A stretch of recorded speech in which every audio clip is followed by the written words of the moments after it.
Hello दोस्तों, अगर आप सीटेट का एग्ज़ाम देने जा रहे हैं और एग्ज़ाम से पहले तक आपके पास ये वीडियो पहुंच चुका है तो थोड़ा सा समय निकालकर इस वीडियो को ज़रूर देखें, क्योंकि इस वीडियो में हमने सीटीपी के 50 इंपॉर्टेंट क्वेश्चन डिस्कस किए हैं। अगर आप पूरा वीडियो ध्यान से देख लेते हैं तो आज के एग्ज़ाम में आपके कम से कम 7 से 8 क्वेश्चन इसी वीडियो से सही हो सकते हैं। तो चलिए देर न करते शुरू करते हैं आज की क्लास। आज की क्लास का हमारा पहला क्वेश्चन है, शैक्षिक मनोविज्ञान के पिता के रूप में किसे जाना जाता है। ठीक है, सभी क्वेश्चनों को हम बहुत जल्दी से सॉल्व करेंगे। ऑप्शन है ई एल थॉर्नडाइक, पियाजे, स्किनर या फ्रोवेल। तो देखो शैक्षिक मनोविज्ञान के पिता हैं थॉर्नडाइक। ठीक है, ऑप्शन ए इसका राइट आंसर हो जाएगा, ई एल थॉर्नडाइक। अगला है, आधुनिक मनोविज्ञान के जनक माने जाते हैं। आधुनिक मनोविज्ञान के जनक माने जाते हैं स्किनर, विलियम जेम्स, वुडवर्थ या वाटसन। तो देखो आधुनिक मनोविज्ञान के जनक हैं विलियम जेम्स। ठीक है, ऑप्शन बी इसके लिए राइट आंसर हो जाएगा। अगला है, ई एच इरिक्सन के अनुसार मनोलैंगिक विकास की कितनी अवस्थाएं हैं, 8, 6, 7 या 9। तो देखो ई एच इरिक्सन के अनुसार मनोलैंगिक विकास की कितनी अवस्थाएं हैं, ऑप्शन ए इसके लिए राइट आंसर हो जाएगा, 8 अवस्थाएं हैं। ठीक, चलिए अगला क्वेश्चन देखते हैं। अगला है, शिक्षण विधियों तथा शिक्षण नीतियों में अंतर होता है। क्या अंतर होता है, प्रारूप का, सिद्धांतों का, उद्देश्यों का या पाठ्य वस्तु का। तो शिक्षण विधियों तथा शिक्षण नीतियों में अंतर होता है उद्देश्यों का। ठीक है, ऑप्शन सी इसके लिए राइट आंसर हो जाएगा। अगला क्वेश्चन देखते हैं। अगला है, धीमी गति से सीखने वाले बालकों के लिए अधिक उपयोगी सिद्धांत है। कोहलर का सिद्धांत, थॉर्नडाइक का सिद्धांत, हल का सिद्धांत या थर्स्टन का सिद्धांत। तो देखो धीमी गति से, वेरी इंपॉर्टेंट क्वेश्चन। ठीक है, बहुत बार एग्जाम में पूछा जा चुका है। धीमी गति से सीखने वाले बालकों के लिए अधिक उपयोगी सिद्धांत है थॉर्नडाइक का सिद्धांत। ऑप्शन बी इसके लिए राइट आंसर हो जाएगा। और ये ध्यान रखना, सीखने के सिद्धांत के प्रतिपादक कौन है, थॉर्नडाइक। ठीक है, सीखने के सिद्धांत भी किसने दिए थे, थॉर्नडाइक। ये भी एग्जाम में बहुत बार आपसे पूछा जा चुका है। चलिए अगला क्वेश्चन देखते हैं। किस मनोवैज्ञानिक ने कहा था कि चेतन मन के साथ अचेतन मन पर भी ध्यान देना चाहिए। वाटसन ने, वुडवर्थ ने, पियाजे ने या फ्रायड ने। तो देखो इसके लिए जो राइट आंसर हो जाएगा वो हो जाएगा ऑप्शन डी, फ्रायड ने कहा था। ठीक है, मनोविश्लेषण का सिद्धांत किसने दिया था, फ्रायड ने। चलिए अगला क्वेश्चन देखते हैं। अगला क्वेश्चन है, जेम्स ड्रेवन ने मनोविज्ञान को किस प्रकार का विज्ञान माना है। अशुद्ध विज्ञान, आंशिक विज्ञान, शुद्ध विज्ञान या व्यवहार का शुद्ध विज्ञान। तो देखो जेम्स ड्रेवन ने माना है मनोविज्ञान को शुद्ध विज्ञान। ऑप्शन सी इसके लिए राइट आंसर हो जाएगा। ठीक है, चलिए अगला देखते हैं। बाल केंद्रित शिक्षा की अवधारणा मनोविज्ञान के किस संप्रदाय ने दी। गेस्टाल्टवाद, संरचनावाद, मनोविश्लेषणवाद या व्यवहारवाद।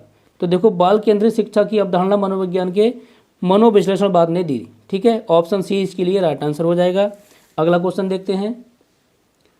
अगला है, मनोविज्ञान आचरण एवं व्यवहार का यथार्थ विज्ञान है। ये कथन है स्किनर का, वुडवर्थ का, मैकडूगल का या वाटसन का। तो मनोविज्ञान आचरण एवं व्यवहार का यथार्थ विज्ञान है, ये कथन है आपका मैकडूगल। इसके लिए राइट आंसर हो जाएगा ऑप्शन सी। ठीक है, 50 क्वेश्चन को बहुत ही कम समय में डिस्कस कर देंगे। ठीक है, बहुत तेज़ी से इस वीडियो में हम कवर करेंगे 50 क्वेश्चन। चलिए अगला देखते हैं। अगला क्वेश्चन है क्वेश्चन नंबर 10। और हाँ, ये ध्यान रखना, ये सभी क्वेश्चन हमने पिछले वर्षों के पेपर से ही लिए। ठीक है, इसलिए सारे क्वेश्चन बहुत इंपॉर्टेंट हैं और ये कई बार एग्जाम में आपसे पूछे जा चुके हैं। ठीक, तो थोड़ा ध्यान से इस वीडियो को देखना। अगला है, शिक्षा के संकुचित अर्थ में शिक्षा प्रदान की जाती है निश्चित स्थान पर, प्रत्येक समय व स्थान पर, जीवन पर्यंत या उपरोक्त सभी। तो देखो शिक्षा के संकुचित अर्थ में शिक्षा प्रदान की जाती है निश्चित स्थान पर। ऑप्शन ए इसके लिए राइट आंसर हो जाएगा, निश्चित स्थान पर। ठीक, अगला है, मनोविज्ञान व्यवहार व अनुभव का विज्ञान है। ये कथन है किसका, स्किनर का, वुडवर्थ का, मैकडूगल का या वाटसन का। तो देखो मनोविज्ञान व्यवहार व अनुभव का विज्ञान है, ये कथन है स्किनर का। ऑप्शन ए इसके लिए राइट आंसर हो जाएगा। अगला देखते हैं। अगला है, बच्चों के संज्ञानात्मक विकास को सबसे अच्छे तरीके से कहाँ परिभाषित किया जा सकता है। खेल के मैदान में, विद्यालय एवं कक्षा में, ऑडिटोरियम में या गृह यानी घर में।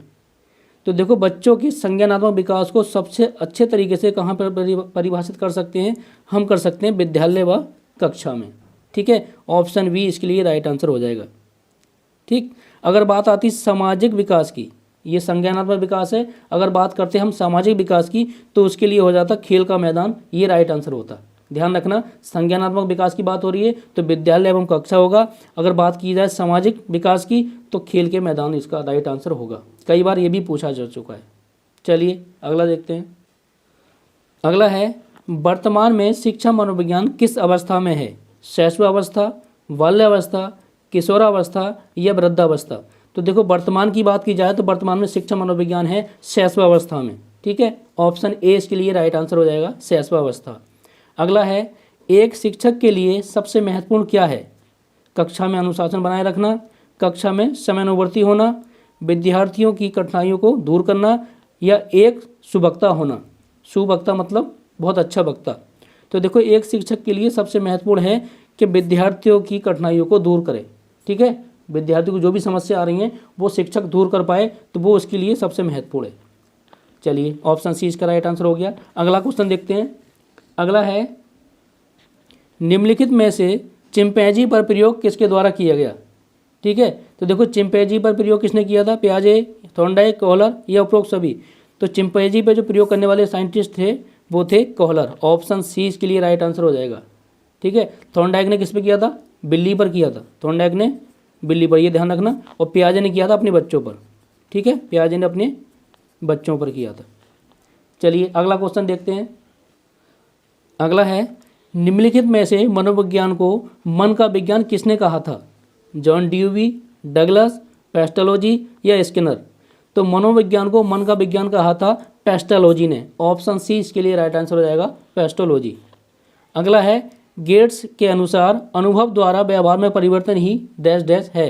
क्या है? अभिप्रेरणा, समायोजन, सीखना या चिंतन? तो देखो इसके लिए जो राइट आंसर हो जाएगा वो हो जाएगा सीखना। गेट्स के अनुसार अनुभव द्वारा व्यवहार में परिवर्तन ही क्या है? सीखना है। ठीक, ऑप्शन सी इसके लिए राइट आंसर हो जाएगा। चलिए अगला देखते हैं। अगला है, निम्नलिखित में से शिक्षा का केंद्र बिंदु है? क्या है? कौन है? शिक्षक, विद्यालय, बालक या उपरोक्त सभी?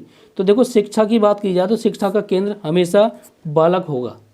ठीक है, बालक को हम प्राथमिकता देंगे शिक्षा के क्षेत्र में, तो ऑप्शन सी इसके लिए राइट आंसर हो जाएगा, बालक। चलिए अगला क्वेश्चन देखते हैं। अगला क्वेश्चन है क्वेश्चन नंबर 19। बहुत ही कम समय में हम सभी क्वेश्चनों को कवर करेंगे। संवेग की उत्पत्ति डैश डैश से होती है? आदतों, मूल प्रवृत्तियों, शारीरिक विकास, संप्रतियों के निर्माण? तो देखो संवेग की उत्पत्ति के लिए जो होगा ऑप्शन बी राइट आंसर हो जाएगा। संवेग की उत्पत्ति मूल प्रवृत्तियों से होती है। अगला क्वेश्चन है, स्किनर किस देश के वैज्ञानिक थे? जापान के, अमेरिका के, इंग्लैंड के या इटली के? तो देखो स्किनर जो वैज्ञानिक थे वो थे अमेरिका के। ऑप्शन बी इसके लिए राइट आंसर हो जाएगा, अमेरिका के। आगे हम बात करते हैं, कामुकता की प्रवृत्ति पर सबसे अधिक बल किस मनोवैज्ञानिक ने दिया? ठीक है, कामुकता, स्किनर, हेगार्टी, सिगमंड फ्रायड या थर्स्टन? तो देखो कामुकता की प्रवृत्ति पर सबसे ज़्यादा जो बल दिया वो दिया ऑप्शन सी हमारा राइट आंसर हो जाएगा, सिगमंड फ्रायड। ठीक, ऑप्शन सी इसके लिए राइट आंसर हो जाएगा। चलिए अगला देखते हैं। अगला है, शक्ति मनोविज्ञान का प्रतिपादन किसने किया? किसका? शक्ति मनोविज्ञान का। वॉल्फ, टाइडमैन, बुंट या टिचनर? तो देखो शक्ति मनोविज्ञान का प्रतिपादन किया था वॉल्फ ने। ऑप्शन ए इसके लिए राइट आंसर हो जाएगा, वॉल्फ। अगला है, मनोविज्ञान को आत्मा का विज्ञान किसने कहा? किसका विज्ञान? आत्मा का विज्ञान। बहुत बार एग्जाम में पूछा गया है। अरस्तु, बार्टसन, रूसो या बुंट? तो देखो आत्मा का विज्ञान किसे, मनोविज्ञान को आत्मा का विज्ञान कहा है अरस्तु ने। ऑप्शन ए इसके लिए राइट आंसर हो जाएगा। चलिए अगला देखते हैं। अगला है, तत्परता का नियम अधिगम का किस प्रकार का नियम है? कैसा नियम है? मुख्य नियम, सहायम नियम, गौड़ नियम या उपरोक्त सभी? तो देखो तत्परता का नियम कैसा नियम है? मुख्य नियम है। ऑप्शन ए राइट आंसर हो जाएगा। मुख्य नियम कितने थे? 3 थे। ठीक है, हम पीछे पढ़ा चुके हैं। चलिए अगला क्वेश्चन देखते हैं। अगला है, खेलों के माध्यम से बालक में कौन सा गुण विकसित होता है? खेलों के माध्यम से सामाजिकता, नैतिकता, व्यावसायिकता या भौतिकता? तो देखो अगर बात खेलों की जाए तो खेलों के माध्यम से बालक में क्या सामाजिकता का गुण विकसित होता है। ठीक, अभी पीछे ऑप्शन आया था, अगर पूछता सामाजिकता का विकास कहाँ होता है तो वो अब उसके लिए आंसर हो जाता खेल के मैदान में। ठीक, अगर खेल की बात आए तो इससे संबंधित है क्या, सामाजिकता। अगला क्वेश्चन देखते हैं, मनोविज्ञान को सर्वप्रथम विज्ञान का दर्जा दिलाने वाली विधि है, यानी किस विधि से मनोविज्ञान को विज्ञान का दर्जा मिला। अंतर्दर्शन, बहिर्दर्शन, प्रयोगात्मक, जीवन इतिहास। तो देखो मनोविज्ञान को विज्ञान का दर्जा दिलाया किसने, प्रयोगात्मक विधि ने। ऑप्शन सी इसके लिए राइट आंसर हो जाएगा, प्रयोगात्मक। चलिए बात करते हैं अगले क्वेश्चन की। अगला है, निम्नलिखित में से संज्ञानवादी पद्धति के जनक हैं। संज्ञानवादी पद्धति के जनक वाटसन, जीन पियाजे व ब्रूनर, कोहलर व कोफका या कोई नहीं। तो देखो संज्ञानवादी की बात आए तो जीन पियाजे, option right B right answer हो जाएगा, जीन पियाजे व ब्रूनर।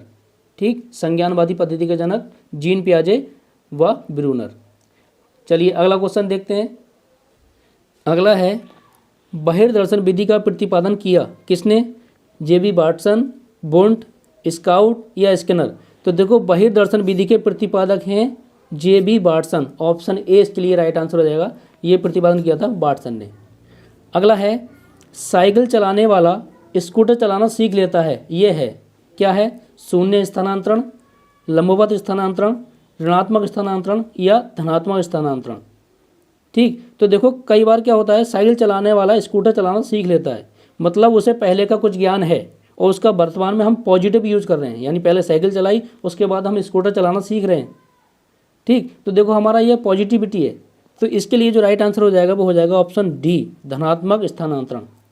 अगर हम डिक्रीजिंग ऑर्डर में जाते, ठीक, तो हो जाता हमारा ऋणात्मक, अगर हम आगे बढ़ रहे हैं तो ये होता है धनात्मक। ठीक है, चलिए आगे हम बात करेंगे अगले क्वेश्चन की। अगला है, थॉर्नडाइक के अधिगम नियम में सर्वाधिक प्रधानता किसको है, कौन से नियम को सर्वाधिक प्रधानता है, तत्परता को, अभ्यास को, काम प्रवृत्ति को या प्रभाव को। तो देखो थॉर्नडाइक के मुख्य नियम कितने थे, 3 थे। कौन कौन से, तत्परता के, अभ्यास और प्रभाव, तीनों थे। लेकिन इन तीनों में सर्वाधिक प्रधानता किसको है, तो देखो इन्होंने बात की थी अभ्यास की, सबसे ज़्यादा महत्वपूर्ण। ठीक, ऑप्शन बी इसके लिए राइट आंसर हो जाएगा, अभ्यास का नियम जो था सबसे महत्वपूर्ण नियम है। चलिए अगला क्वेश्चन देखते हैं। अगला है, सन 1879 में वुंट ने किस विधि को व्यावहारिक प्रयोग के रूप में आरंभ किया, किस विधि को, जीवन व्रत विधि, प्रयोगात्मक विधि, प्रश्नावली विधि या मनोविश्लेषणात्मक विधि। तो देखो वुंट की बात की जाए तो वुंट ने जो प्रतिपादन किया प्रयोगात्मक विधि का प्रतिपादन किया। एक क्वेश्चन और बनता है यहाँ से, किस सन में किया, तो सन 1879 ईस्वी में। ठीक है, तो ऑप्शन बी इसके लिए राइट आंसर हो गया। अगला देखते हैं। अगला है, निम्नलिखित में से आदत होती है, क्या होती है आदत, संवेदनात्मक क्रिया, मूल संवेगात्मक क्रिया, पूर्व अनुभवों की पुनरावृत्ति या उपरोक्त सभी। तो बात की जाए आदत की तो आदत होती है पूर्व अनुभवों की पुनरावृत्ति। ठीक है, कुछ अनुभव हम जो सीख जाते हैं उनको हम दोहराते हैं बार बार। ठीक, तो वो हमारी आदत में शामिल होता है। तो ऑप्शन सी इसके लिए राइट आंसर हो गया। अगला है, टीएटी यानी व्यक्तित्व परीक्षण की कौन सी विधि का प्रकार है। टीएटी व्यक्तिनिष्ठ विधि, अप्रक्षेपी विधि, अर्धप्रक्षेपी विधि या प्रक्षेपी विधि। तो देखो टीएटी जो व्यक्तित्व परीक्षण की विधि है इसका प्रकार है किसका, ऑप्शन डी इसके लिए राइट आंसर हो जाएगा, प्रक्षेपी विधि का प्रकार है। ठीक है, चलिए अब देखते हैं अगला क्वेश्चन। अगला है, शिक्षा मनोविज्ञान अध्ययन का क्षेत्र है, क्या है, आत्मा का धार्मिक परिस्थितियों में, मानव व्यवहार का शैक्षणिक परिस्थितियों में, चेतना का असीमित परिस्थितियों में या मस्तिष्क का बौद्धिक परिस्थितियों में। तो देखो शिक्षा मनोविज्ञान का अध्ययन क्षेत्र है, ऑप्शन बी इसके लिए राइट आंसर हो जाएगा, मानव व्यवहार का शैक्षिक परिस्थितियों में। ठीक है, ऑप्शन बी इसके लिए राइट आंसर हो जाएगा। अब बात करें हम शिक्षा मनोविज्ञान की, तो देखो शिक्षा मनोविज्ञान के जनक कौन थे, तो ये थे थॉर्नडाइक। ठीक है, बहुत बार एग्जाम में पूछा गया है कि शिक्षा मनोविज्ञान के जनक कौन थे, तो थॉर्नडाइक आपके लिए राइट आंसर हो जाएगा। अगला देखते हैं, राष्ट्रीय मानसिक विकलांग संस्थान स्थित है, कहाँ स्थित है, फैजाबाद, हैदराबाद, लखनऊ या कानपुर। तो देखो राष्ट्रीय मानसिक विकलांग संस्थान जो स्थित है वो है हैदराबाद, ऑप्शन बी इसके लिए राइट आंसर हो जाएगा। अगला क्वेश्चन देखते हैं। अगला है, क्रोध संवेग की तीव्रता किस अवस्था में अधिक होती है? बाल्यावस्था, किशोरावस्था, उत्तर किशोरावस्था या प्रौढ़ावस्था? तो देखो बात की जाए क्रोध की, तो सबसे ज़्यादा क्रोध की जो अवस्था होती है वो होती है ऑप्शन बी, किशोरावस्था। इसे तूफान की अवस्था भी बोलते हैं। ठीक है, ऑप्शन बी इसके लिए राइट आंसर हो जाएगा। चलिए अब देखते हैं अगला क्वेश्चन। अगला है, बाल मनोविज्ञान को कहा जाता है, क्या कहा जाता है? बाल विकास, बाल विवृद्धि, मनोविज्ञान या इनमें से कोई नहीं? तो बात की जाए बाल मनोविज्ञान की, तो बाल मनोविज्ञान को कहा जाता है बाल विकास, यानी ऑप्शन ए इसके लिए राइट आंसर हो जाएगा। अगला है, प्रयोगात्मक मनोविज्ञान का जनक कहा जाता है, किसका? प्रयोगात्मक मनोविज्ञान का जनक विलियम वुंट, विलियम जेम्स, अरस्तु या वाटसन? तो बात की जाए प्रयोगात्मक मनोविज्ञान का जनक, तो यह है ऑप्शन ए इसके लिए राइट आंसर हो जाएगा, विलियम वुंट। ठीक, और इस विधि का प्रतिपादन कब किया था? 1879 ईस्वी में। ठीक है, पीछे हम डिस्कस कर चुके हैं, ये क्वेश्चन भी कई बार पूछा गया है। चलिए अब देखते हैं अगला। छात्रों में वृद्धि होती है, ठीक है, छात्र में वृद्धि होती है पर्यावरण से, मस्तिष्क से, तंत्रिका तंत्र से या वंशानुक्रम से? तो अगर बात की जाए छात्र की वृद्धि की, ठीक है, तो वृद्धि का सबसे ज़्यादा असर पड़ता है वृद्धि पर, वो पड़ता है वंशानुक्रम का। ऑप्शन डी इसके लिए राइट आंसर हो जाएगा, वंशानुक्रम से। ठीक है, चलिए कई बार होता क्या है, देखो बच्चे की लंबाई क्या होता है, माँ बाप के ऊपर ही जाती है, ठीक, मोस्टली, तो वंशानुक्रम इसके लिए राइट आंसर हो जाएगा। चलिए अगला देखते हैं। अगला है, अमेरिकी मनोविज्ञान का जनक कहा जाता है, विलियम वुंट, विलियम जेम्स, अरस्तु या इनमें से कोई नहीं? तो बात की जाए अमेरिकी मनोविज्ञान के जनक की, तो इसके लिए जो राइट आंसर हो जाएगा वो हो जाएगा आपका option B, William James. William James को अमेरिकी मनोविज्ञान का जनक कहा जाता है। चलिए अब देखते हैं अगला क्वेश्चन। अगला है, अंतर्दृष्टि अधिगम में समस्या की किस स्थिति पर ध्यान दिया जाता है? संपूर्ण स्थिति पर, प्रारंभिक स्थिति पर, विशेष स्थिति पर या लुप्त स्थिति पर? तो बात की जाए अंतर्दृष्टि अधिगम में समस्या की स्थिति पर, तो वो होता है संपूर्ण स्थिति, इसके लिए राइट आंसर हो जाएगा, संपूर्ण स्थिति पर ध्यान दिया जाता है। ऑप्शन ए इसके लिए राइट आंसर हो जाएगा। चलिए अगला देखते हैं। अगला है, शिशु का विकास प्रारंभ होता है कब? जन्म के पश्चात, किशोरावस्था में, बाल्यावस्था में या गर्भकाल में? तो देखो बहुत बार एग्जाम में पूछा गया है, वेरी वेरी इंपॉर्टेंट क्वेश्चन है। ठीक है, शिशु का विकास प्रारंभ होता है, कहाँ से प्रारंभ हो जाता है? तो ऑप्शन डी इसके लिए राइट आंसर हो जाएगा, विकास होता है गर्भकाल से ही आरंभ हो जाता है। ठीक, चलिए अब देखते हैं अगला क्वेश्चन। अगला है, निम्नलिखित में से स्टैनले हॉल द्वारा प्रतिपादित सिद्धांत है कौन सा? सप्रयोजन व्यवहारवाद का सिद्धांत, पुनर्बलन का सिद्धांत, पुनरावृत्ति का सिद्धांत या द्वितात्विक सिद्धांत? तो जब बात की जाए स्टैनले हॉल की, तो इनका जो सिद्धांत है वो है पुनरावृत्ति का सिद्धांत। ठीक है, ऑप्शन सी इसके लिए राइट आंसर हो जाएगा। चलिए अगला देखते हैं। अगला है, मनोविज्ञान को व्यवहार के विज्ञान के रूप में सबसे पहले परिभाषित किया, सबसे पहले परिभाषित किया किसने? वाटसन द्वारा, एबिंगहॉस द्वारा, एंजेल द्वारा या ह्यूम द्वारा? तो देखो मनोविज्ञान को व्यवहार के विज्ञान के रूप में सबसे पहले जो परिभाषित किया था वो किया था वाटसन ने। ऑप्शन ए इसके लिए राइट आंसर हो जाएगा, वाटसन द्वारा। चलिए अब देखते हैं अगला क्वेश्चन। अगला है, जिस स्तर पर सामाजिक मान्यता प्राप्त करने के लिए संघर्ष उत्पन्न होता है वो अवस्था है कौन सी? बाल्यावस्था, किशोरावस्था, शैशवावस्था या वृद्धावस्था? तो बात की जाए सामाजिक मान्यता की, तो सबसे ज़्यादा संघर्ष करते हैं वो होता है कौन सी अवस्था होती है? वो हो जाती है आपकी किशोरावस्था। Option A sorry option B इसके लिए राइट आंसर हो जाएगा। चलिए अब देखते हैं अगला क्वेश्चन। अगला है, वुंट के द्वारा स्थापित स्कूल का नाम है, क्या नाम है? संरचनावाद, प्रकार्यवाद, मनोविश्लेषणवाद या साहचर्यवाद? तो बात की जाए वुंट के स्कूल की, तो वुंट का जो स्कूल था उसका नाम था संरचनावाद। ठीक है, ऑप्शन ए इसके लिए राइट आंसर हो जाएगा। अगला क्वेश्चन देखते हैं, स्वप्रेरणा द्वारा अधिगम कैसा होता है? कम प्रभावशाली, बहुत प्रभावशाली, सामान्य या उपरोक्त में से कोई नहीं? तो बात की जाए स्वप्रेरणा के अधिगम की, तो ये होता है बहुत प्रभावशाली। ऑप्शन बी इसके लिए राइट आंसर हो जाएगा, क्योंकि हम सेल्फ मोटिवेट हो रहे हैं। ठीक, और जब कोई भी बच्चा या कोई भी व्यक्ति सेल्फ मोटिवेट होता है तो बहुत ज़्यादा प्रभावशाली हो जाती है वो चीज़। ठीक है, चलिए अगला देखते हैं। अगला है, कई बार एग्जाम में पूछा गया है डी एनिमा रचना है किसकी, अरस्तु, सुकरात, स्किनर या वुडवर्थ। तो बात की जाए डी एनिमा की तो ये है अरस्तु की रचना। ठीक है, ऑप्शन ए इसके लिए राइट आंसर हो जाएगा अरस्तु। चलिए अब देखते हैं अगला क्वेश्चन। अगला है पेस्टोलॉजी के 3H के संप्रत्यय में एच का अर्थ है क्या है, हेड, हार्ट या हैंड। तो देखो पेस्टोलॉजी के 3H के संप्रत्यय में जो एच का अर्थ है वो तीनों हो जाएगा। ठीक है, हेड भी है, हार्ट भी है और हैंड भी है, यानी उपरोक्त सभी इसके लिए राइट आंसर हो जाएगा। चलिए अब देखते हैं अगला क्वेश्चन, और ये क्वेश्चन आज की वीडियो का लास्ट क्वेश्चन है।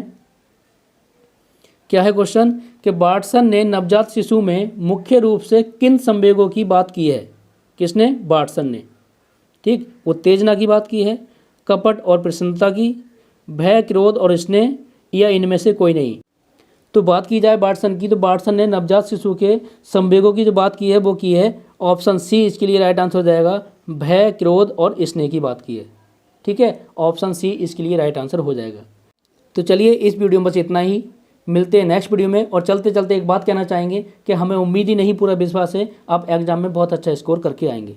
तो चलिए इसी उम्मीद और विश्वास के साथ मिलते हैं नेक्स्ट वीडियो में। अगर आपको ये वीडियो अच्छी लगी हो तो वीडियो को लाइक करना, चैनल को सब्सक्राइब करके बेल आइकन को दबा लेना, जिससे हमारी आने वाली सभी वीडियो का नोटिफिकेशन आप तक समय से पहुँच जाए। तो चलिए मिलते हैं नेक्स्ट वीडियो में, तब तक के लिए बाय।